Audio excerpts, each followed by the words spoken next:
when I was 21 years old, I was completely broke.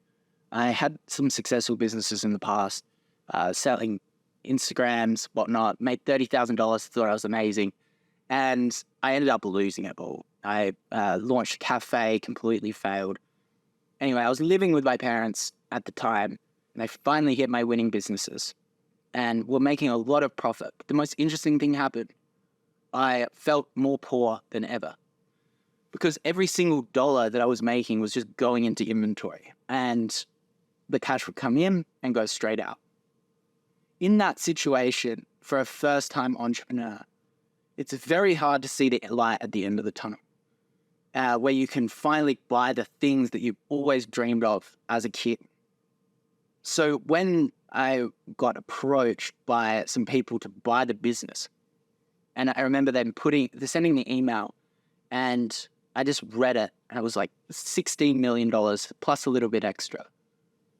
It was just the most surreal experience. I was so excited. I was like 100% yes. Like there's literally nothing that could stop me doing this.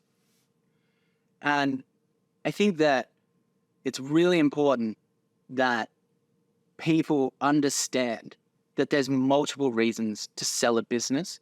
And I think that a lot of the people that are doing their first sale of their business is not considering how it's actually going to change their life. Now, obviously, when we're selling our business, it's a multiple of the future cash flow that you are going to realize from. But I think that there's two other kind of things that we need to consider. The first is how it's going to change your life. There's two lines of freedom that we can realize from selling a business. The first one is just the general freedom line where you're still going to have to work again in the future with other projects. You're not scared to go to the doctor and spend a bit of money there. You could help someone if they need a bit of help, and you can go on some cool holidays.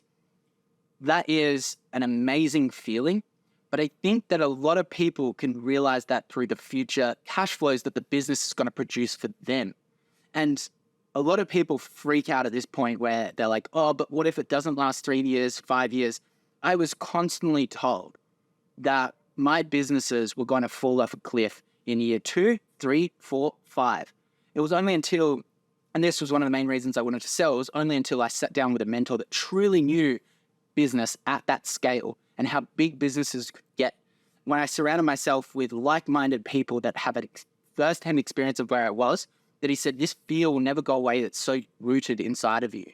And that this fear is probably irrational considering all of the inputs that are going on and the outputs that are happening.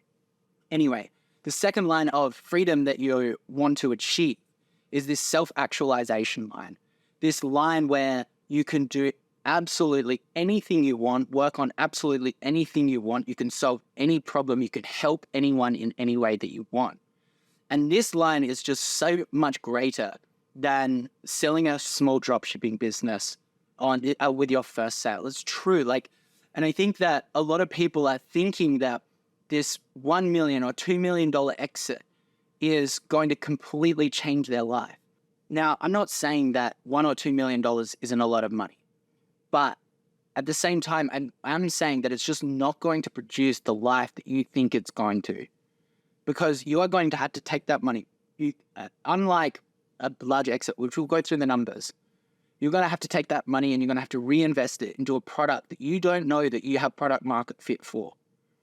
And a lot of these dropshipping businesses will end up failing, but at the same time, they're not failing because they were fundamentally a bad business. They're failing because you as a founder sold it and it wasn't set up for success without you.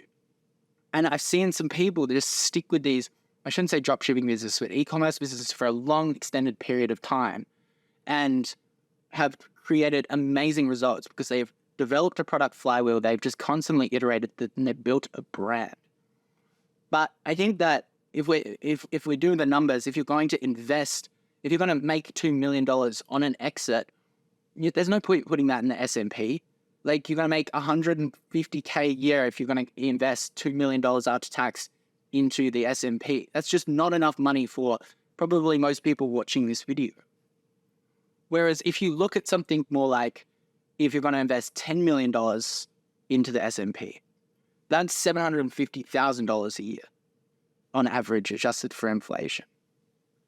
So I think your number's going to be different. Your number's going to adjust as well. The hedonic treadmill, you're just going to keep wanting more and more and more. I'm not going to tell you what the right number is, but what I do want you to reflect on is those two levels that you can achieve and what is going to happen after you exit, because it's not always what it cracks up to be, and you really, really need to consider it.